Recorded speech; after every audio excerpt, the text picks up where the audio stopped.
Je vais vous dire en quelques mots d'où je parle. Donc, je suis la présidente de l'UCEP, qui est donc la fédération de sport scolaire du premier degré. Ça a été évoqué tout à l'heure par Olivier Rey. Alors, je tiens à vous rassurer, hein, il a annoncé 37% de moins de licences UCEP. C'est vrai qu'en période de Covid, ça a été le cas, mais ça y est, nous sommes remontés maintenant et nous sommes à moins 15% de licenciés. Bon, il faut encore travailler pour revenir à un état initial avant Covid, mais on est plus autour de 650 000 licenciés quand même, et on sent de la part des enseignants, c'est ce que je voulais vous dire, vraiment une envie de participer aux activités de sport scolaire. Donc on est plutôt dans une dynamique positive. Qu'est-ce que c'est que le sport scolaire dans le premier degré?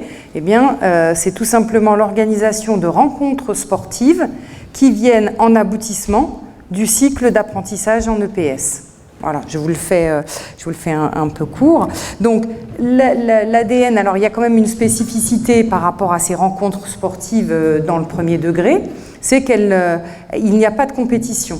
Hein. Ce qu'on vise dans ces rencontres sportives, c'est donner le goût de la pratique et de travailler sur les trois leviers qui consistent qui permettent de motiver les enfants à faire de l'activité physique. Le premier, c'est vivre des émotions positives et du plaisir. Je pense que ça a été suffisamment dit cet après-midi. Le deuxième, c'est faire des progrès, parce que c'est ce qui motive aussi quand on voit qu'on progresse, et être en réussite, parce qu'il n'y a rien de pire pour qu'un enfant, quand il est en échec dans une activité, la première chose qu'il fait, c'est qu'il arrête. Hein. Voilà. Donc on joue sur ces trois piliers-là et sur les rencontres sportives. Donc la thématique aujourd'hui, c'est bien, est-ce que le sport scolaire est un levier d'inclusion? Donc je vais vous dire dans un premier temps sur quoi s'est appuyée notre réflexion et les évolutions de cette réflexion. Les outils qu'on a mis au service d'une démarche et aussi une démarche qui impose d'utiliser des outils. Avant 2005, à l'UCEP, on faisait, avec les enfants en situation de handicap ou à besoins particuliers, on disait, souvent c'était les enseignants qui disaient ça, c'était pas l'UCEP, mais les enseignants ils disaient, non, la rencontre UCEP, c'est trop compliqué pour eux, ils vont pas savoir faire, etc. Donc on les laissait à l'école. Voilà. Et puis, les autres partaient à la rencontre UCEP. Ensuite, on s'est dit, non, quand même, ces enfants-là, on peut les emmener. On les emmène, mais bon, comme ils ne peuvent pas faire l'activité, on va leur demander de s'occuper des bouteilles d'eau, des dossards, du goûter, etc. Voilà. Ça, c'était le début. Je caricature un peu, mais c'était avant qu'on se pose toutes ces questions sur l'inclusion. Bon, et puis ensuite, on s'est dit, non, il faut coûte que coûte les intégrer. Voilà. Sauf que, qu'est-ce qu'on faisait? On les intégrait dans la rencontre, mais en leur donnant quelque chose de particulier, une activité particulière pour eux, une activité adaptée certes, mais du coup qui était quand même vécue par eux de façon excluante parce qu'ils n'étaient pas dans le groupe. Et puis finalement, la réflexion, on a abouti évidemment à cette notion d'inclusion. Donc là, mon schéma correspond au M&M's tout à l'heure de l'intervenant. Les outils, donc pour arriver à cette inclusion, on a donc proposé aux enseignants des outils. On a fait une mallette, la mallette du sport scolaire, une mallette dans laquelle les enseignants pouvaient aller chercher des outils, notamment en matière d'adaptation. On a fait un film pédagogique aussi, en partenariat avec l'INSHEA, pour montrer les adaptations qui étaient possibles à faire sous forme de film. Et puis on s'est appuyé sur les publications de l'édition EPS que vous avez dû retrouver tout à l'heure dans le couloir, qui ont permis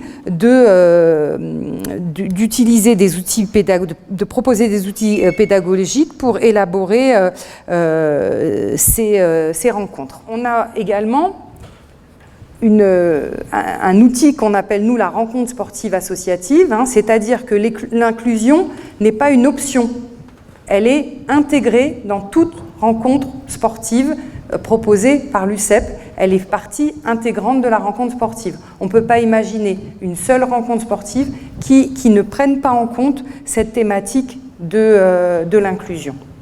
Bien évidemment, ces rencontres, elles reposent sur le principe d'un accès libre et équitable, mais surtout d'une accessibilité, avec l'organisation de défis individuels et collectifs. Alors pourquoi des défis individuels et collectifs? Parce que on ne stigmatise pas l'enfant, on ne compare pas l'enfant à d'autres enfants, parce que là, pour les enfants en situation de handicap, tout de suite, ils sont stigmatisés, mais on va fonctionner alors soit sur un défi individuel, c'est-à-dire l'enfant qui se fixe une propre performance et qui va il va se défier lui-même pour obtenir une performance plus meilleure, ou alors un défi collectif qui fait que chaque performance individuelle est collectée pour arriver à un défi collectif, ce qui permet d'éviter de stigmatiser des enfants qui seraient moins performants que d'autres.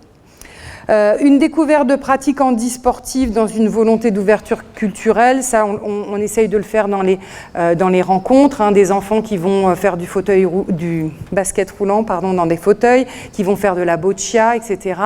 Voilà, on ne se cantonne pas à ça, parce que pour l'UCEP, c'est pas parce qu'on fait du basket en fauteuil roulant qu'on a compris et qu'on accepte la différence des enfants qui sont en situation de handicap. Donc là, c'est de l'acculturation aux activités paralympiques, mais ce n'est pas de la sensibilisation à l'inclusion. Et puis des pratiques équitables et inclusives. Donc je vais vous montrer un exemple de course équitable. La course que vous avez en haut, les enfants sont tous partis de la ligne de départ. Donc obligatoirement, selon les potentialités de chaque enfant, vous avez des arrivées qui sont différentes. Vous pensez bien que les enfants qui sont en situation de handicap ou en surpoids, ça va être les enfants verts ou rouges. Et à chaque fois qu'ils vont courir, ils vont toujours arriver à cet endroit-là. Et donc, ce n'est pas motivant. Donc, nous, ce qu'on fait, c'est qu'après cette première course, on pose des plots à l'arrivée de chaque enfant. Et la fois d'après, les enfants partent du plot. On inverse. Et donc, ils refont la même course. Mais du coup, les écarts ne sont pas significatifs. Alors, ils n'arrivent peut-être pas forcément tous en même temps, mais en tous les cas, les écarts ne sont pas significatifs. Et on peut petit à petit reculer les plots de façon à mettre un défi, mais en tous les cas, le rouge et le vert n'ont pas le sentiment de jamais y arriver parce qu'ils n'arriveront jamais à rattraper ceux qui sont devant. La démarche, ça s'appuie bien sur ces trois... sur les deux piliers, hein, qui sont... l'adaptation, l'accessibilité, et la compensation. Et donc, il s'agit de créer les conditions pour adapter l'organisation pédagogique plutôt que d'imposer à l'enfant de s'adapter. C'est vraiment, quand on dit favoriser l'adaptation, c'est pour l'organisateur de la rencontre. Hein. Ce n'est pas à l'enfant de s'adapter, c'est bien à l'organisateur de la rencontre de s'adapter. Donc, on va partir de l'observation. On va observer l'élève dans une situation d'apprentissage pour identifier ses compétences et ses réussites. Ensuite, on va formuler des hypothèses en termes de besoins éducatifs particuliers. Voilà, il peut courir, mais il ne peut pas attraper un ballon, par exemple, ou inversement, il va être à l'aise dans telle activité et pas dans telle activité. Et puis ensuite, on va proposer des adaptations permettant à chacun d'apprendre, d'être en réussite et de prendre du plaisir. Voilà une fiche qu'on donne aux enseignants qui permet d'observer l'enfant et de pouvoir adapter les conditions. Pour trouver les adaptations, on s'appuie sur le schéma des variables didactiques que vous retrouvez dans le document handicap de l'EPS, et puis c'est des variables que vous connaissez bien, donc je n'y reviens pas. Voilà. Et là, vous avez un exemple d'adaptation pour le kinball où, par exemple, voilà, on a repéré le coureur, voilà, on a demandé, on demande des adaptations, vous les avez au tableau, je ne les relis pas. Alors enfin, il y a un dernier outil que je souhaite vous présenter, qui est un outil lié à la rencontre sportive. Parce que les adaptations que vous avez vues jusqu'à présent, c'est des adaptations que l'enseignant peut faire dans sa classe avec les élèves, il les observe, il adapte ses séances, etc. Mais nous, UCEP, quand on organise une rencontre sportive, eh bien, on ne sait pas quels sont les élèves qu'on va avoir, et donc on ne veut pas que l'enfant s'adapte. Si c'est l'organisateur qui doit s'adapter, il doit créer les conditions et il doit savoir quoi adapter. Donc on a créé une carte navette qui est envoyée à l'enseignant. Cette carte navette, donc, on y met, alors en même temps que la carte navette, il y a le descriptif, bien sûr, de la rencontre sportive. Est-ce que ça va être du rugby, une rencontre nature ou autre? Et selon le descriptif, l'enfant va renseigner sa partie, l'enseignant va renseigner sa partie, l'adulte référent, parce que ça peut être un accompagnateur. Et donc l'organisateur va avoir à disposition les adaptations qu'il doit mettre en place dans sa rencontre.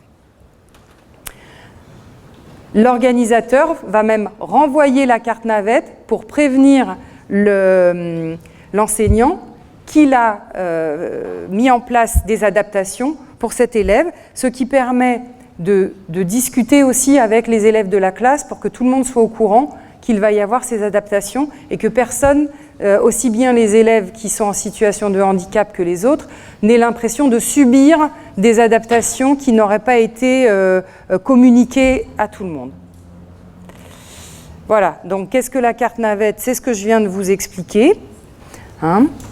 Donc ça fonctionne avant, après la rencontre, et c'est bien évidemment pour que tous les enfants participent à la rencontre, et c'est un outil avant tout de communication qui permet de faire en sorte que tout le monde soit au courant et qu'on puisse accepter les adaptations.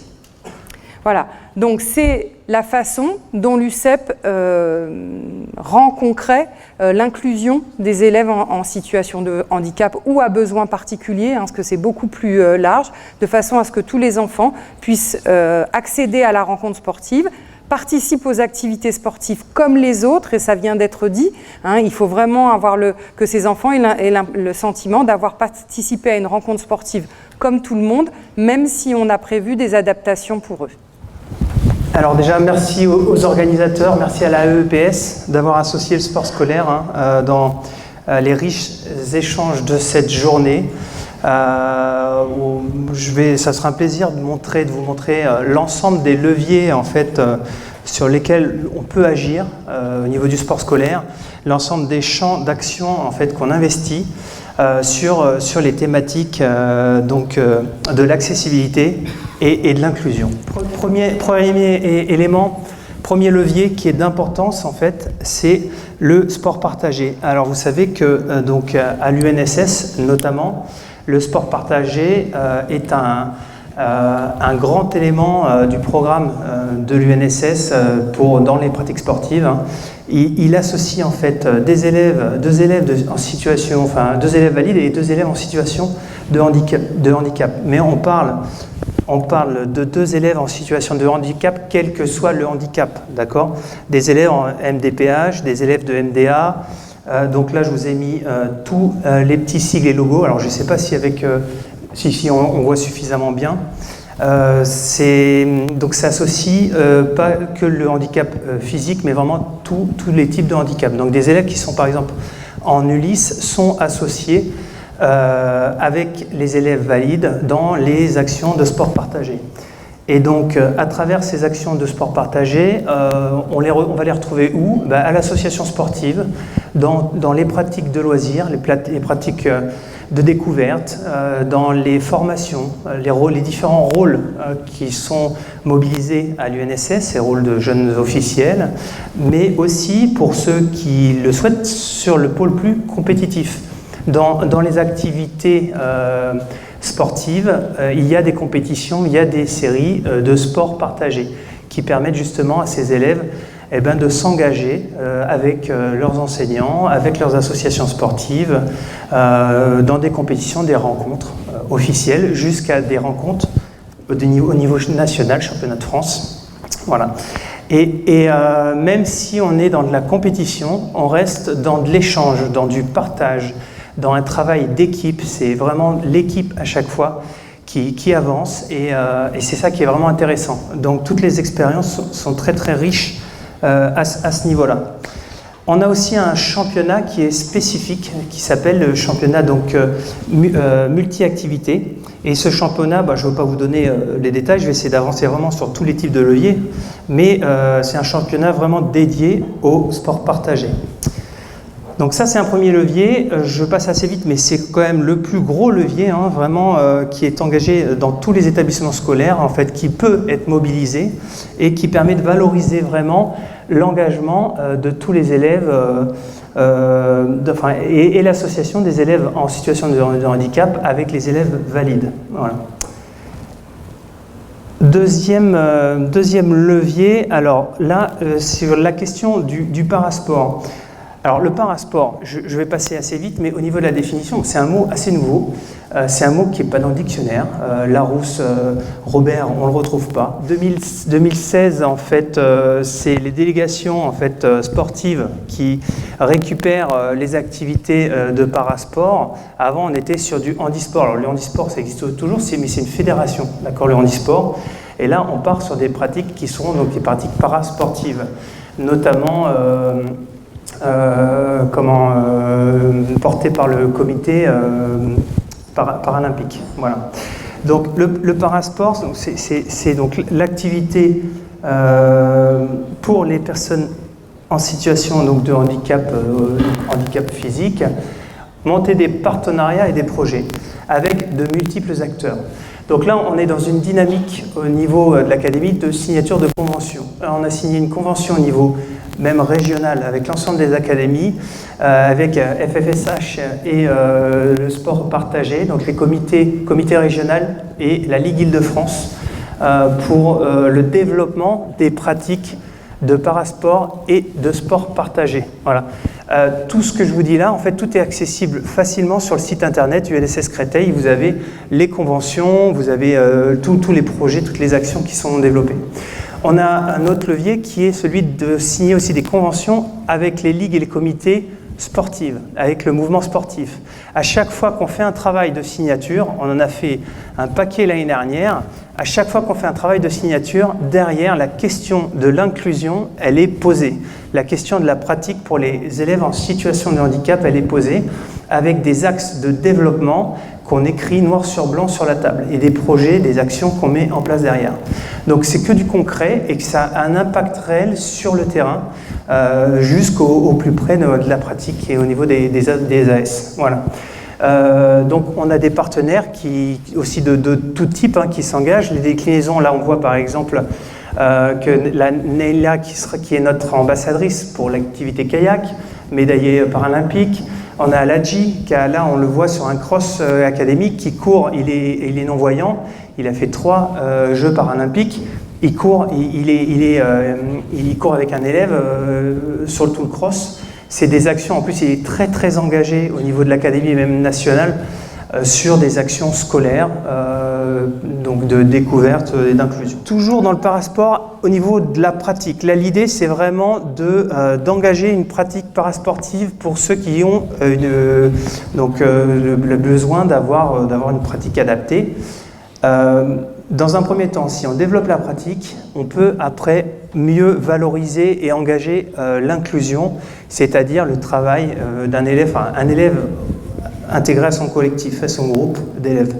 Là, on a fait tout un programme de déclinaison. Alors, il y a le tableau avec toutes les dates qu'on a prévu de monter et quelques images.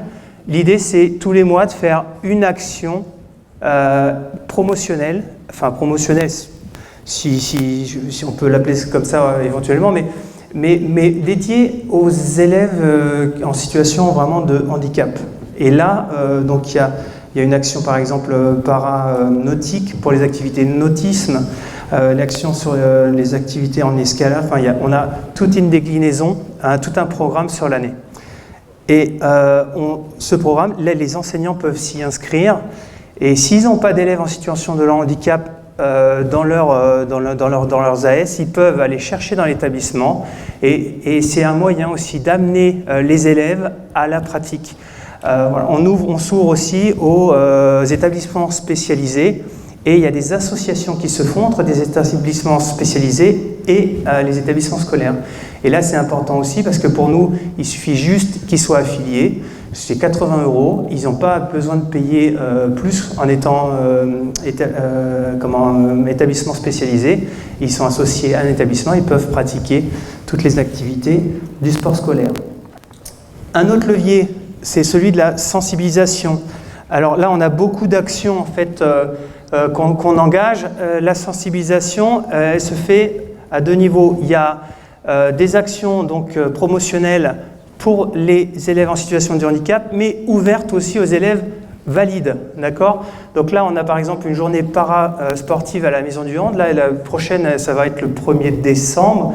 Il va y avoir plein de spécialités, d'activités de sport qui vont se pratiquer, mais en parasport. Les élèves en situation de handicap pourront pratiquer et participer, évidemment, mais les élèves valides vont pouvoir s'associer à ces ateliers et vivre le temps d'un instant ces activités parasportives. Donc là, on voit qu'il y a du volley assis, il y a des activités en fauteuil, donc hand fauteuil, rugby fauteuil, il y a de la boccia, il y a plein d'activités qui peuvent être comme ça vécues avec, en associant les élèves valides et les élèves en situation de handicap. La sensibilisation, c'est toujours intéressant. Alors, il ne faut pas se limiter à ça, mais comme je dis, il y a une multitude de leviers sur lesquels on agit. C'est un parmi tant d'autres, c'est-à-dire que ça permet à un moment donné de travailler sur le regard, changer de regard. On fait des masterclass avec des compagnies, on travaille sur l'échange, la discussion. Et là, le fait de vivre ces activités-là comme ça, on peut être amené à faire par exemple de l'escalade masquée, c'est-à-dire en cécité, du cécifoot ou autre. On se rend davantage compte des difficultés en fait, qui sont réelles dans la pratique en situation de handicap. On fait aussi des activités promotionnelles, enfin plutôt événementielles, on participe à des événements. Donc là, la JNSS, en fait, dès qu'il y a un événement donc autour de la pratique handi, on essaye de s'y associer. Donc la JNSS, c'est avec la JNSH, c'est avec la NSTAPS. On est présent, on mène des ateliers et on est engagé avec eux. Et on y associe des élèves et des enseignants de PS. Il y a des élèves valides et il y a des élèves en situation de handicap. Et c'est adressé donc à des élèves en situation de handicap et à des élèves valides.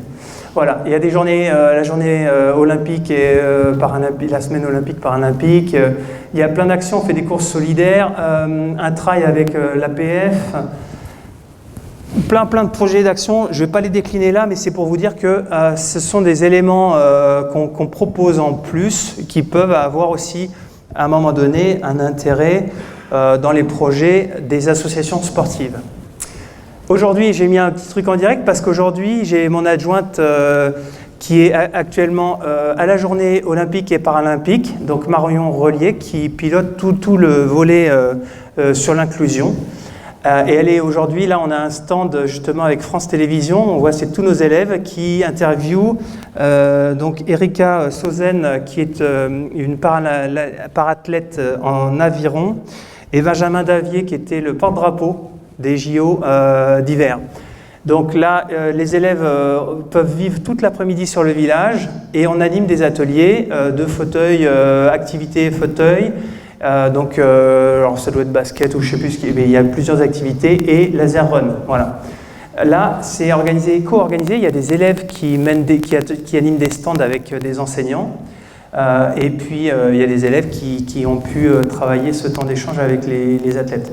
Alors, est-ce que ça participe à l'inclusion? Encore une fois, c'est un élément en plus de tout ce qu'on peut proposer et s'il y a un écho favorable, s'il y a un intérêt pour, à un moment donné, une association sportive ou une autre. Là, aujourd'hui, on est samedi, on a eu une 50aine d'élèves qui étaient présents en fait, à la masterclass. Et je pense qu'ils ont vécu un bon moment, un moment très intéressant sur cette journée. Autre levier. Un levier qui n'est pas négligeable, car c'est souvent un frein. La question du matériel. Voilà. Là, le service régional s'est équipé en matériel avec l'objectif qu'il soit exclusivement dans les associations sportives. C'est-à-dire qu'il n'y a rien au service. On a des fauteuils, on a des lots de fauteuils roulants pour les pratiques fauteuils. On a des joëlettes, parce qu'on peut être amené à avoir un élève à mobilité réduite, vraiment, et qui se retrouve du coup exclu de certaines pratiques. Et là, pour le coup, pour ceux qui souhaitent monter un projet, on peut être en mesure de les accompagner. Voilà. Et je pense que cette question du matériel, alors même si c'est pas ça qui fera tout, mais c'est un levier, encore une fois, parmi tant d'autres, qui pourra répondre à des besoins exprimés que pour certaines personnes. Et je peux vous assurer que là, pour le coup, ça fait 2 ans, ça tourne dans tous les sens, c'est incroyable. Enfin, ça tourne, il y en a partout. Je veux dire, il y a beaucoup de demandes. Voilà. Terrain de volley assis, kit de CC foot, boccia, les lasers, tout, voilà, tout le matériel est mis à disposition. Et sur le site internet, les enseignants ils cliquent, il y a un onglet, bon plan, matériel, et hop, ils font leur demande, et nous, on s'occupe après de la logistique derrière. Un autre point sur lequel on s'est engagé, et ça c'est la conséquence de toutes les conventions qu'on signe, c'est concernant les formations au plan académique d'animation de l'école de la formation. On a une dizaine de formations qui sont des formations UNSS qui sont OPA, c'est-à-dire elles sont reconnues par le rectorat, validées par monsieur le recteur, et c'est valorisant pour les enseignants car c'est intégré dans leur parcours e-prof. Les frais de remboursement des déplacements aussi, mais ça c'est une parenthèse. Donc là, cette année, on a toute une déclinaison de formation. Il y en a 2. On essaye à chaque fois d'avoir des formations dédiées aussi à l'inclusion. Donc on a une formation sur le volet assis. Les enseignants d'EPS sont, à moins que je me trompe, est-ce qu'ils sont formés sur leur formation initiale sur ces activités-là? Peut-être maintenant, mais il y a quelques années, ce n'est pas le cas. Mais là, s'il y a un besoin, ils peuvent participer du coup à ces formations et derrière la réinvestir dans leurs enseignements. Voilà. En formation parasport, je vous ai parlé de la Maison du Hand le 1er décembre parce que c'est une grosse journée où il va y avoir, s'il y en a qui veulent venir, allez, il n'y a pas de souci, vous êtes tous invités. Il y a plein d'ateliers et en même temps, ça va être une journée support de formation pour toutes les activités, une déclinaison d'activités, et ça c'est en partenariat avec la Ligue Île-de-France de sport partagé et le comité FFSH. Voilà. Donc tous les ans on va essayer d'avoir des propositions pour justement favoriser le développement et l'inclusion. Voilà. Des liens avec l'EPS et le sport scolaire, l'EPS, l'AS, l'UNSS. Là, on travaille de plus en plus vraiment en collaboration avec les services et je trouve que c'est hyper riche et intéressant. C'est pour viser une meilleure continuité des projets, une meilleure continuité pédagogique, une meilleure continuité aussi dans les suivis. Des fois, il se passe de belles choses à l'AS et ce n'est pas retenu en EPS ou vice-versa. Et l'idée, c'est qu'on puisse donner des outils aux collègues, les accompagner. Et donc déjà, nous, on le fait au niveau structurel avec l'inspection et autres, et pour que derrière, ça se mette en place. Pour que ça enrichisse les parcours éducatifs, je pense qu'il y a un enjeu derrière ça qui est, à mon avis, important, qu'il faut prendre au vol. Et derrière, on va travailler avec les IPR. On est en train d'avancer avec les IPR ASH, justement pour des modules, vraiment des dispositifs spécifiques. En fait, on essaie de faire tous les liens qui peuvent enrichir et permettre l'inclusion. Juste, il me reste 3 minutes, mais ça sera largement fini. Valorisation rapide, on essaye à travers Éthique Action et tous les projets de valorisation, de valoriser les projets des enseignants qui sont engagés sur ces dispositifs. Parce qu'ils méritent d'être valorisés. Et dès qu'on peut le faire, on le fait. Donc là, il y a un collègue qui est ici présent qui a été récompensé au prix éthique au Sénat par un projet qui est magnifique et qui sera développé à la dernière diapo et vous pourrez vous y référer. 3 déclinaisons, niveau déjà départemental, en 10 tours, c'est des exemples, donc je passe, vous les aurez. C'est que tous les élèves du 94 aient été sensibilisés aux activités. Handicap de faire du sport, c'est le 93, avec 3 gros programmes très riches. Il y a une grosse dynamique, y compris sur le 77, avec les tournois multi-Ulysse et plein de projets. Et je voulais finir, et je finis par ça, j'ai les zooms sur un établissement scolaire. J'ai ciblé 2 établissements scolaires Donc, celui de Cyril d'Orléans qui est ici présent, qui fait un gros travail d'inclusion de sport partagé pour vraiment les élèves d'Ulysse. Il accueille des IME. Son projet est formidable. J'ai mis le lien de la vidéo et vous pourrez vous y référer. Et j'ai le projet de Laure Selva qui a monté une section sportive, sport partagé, et qui fait aussi un projet remarquable. Et juste pour conclure, dire que tous les leviers qui peuvent être mis en place, il ne faut pas oublier que l'objectif, il est là, il est au plus près du terrain, il est au cœur de l'AS. Il faut que l'inclusion vraiment soit vécue vraiment au cœur de l'AS, et tout ce qu'on pourra faire au-dessus n'a qu'un objectif, c'est ça, c'est d'avoir un impact sur le terrain, un impact au contact de leurs enseignants de PS et de leurs élèves. Et nous, l'idée, c'est de leur apporter donc un maximum d'outils. Voilà ce que j'avais à dire si je suis dans les temps.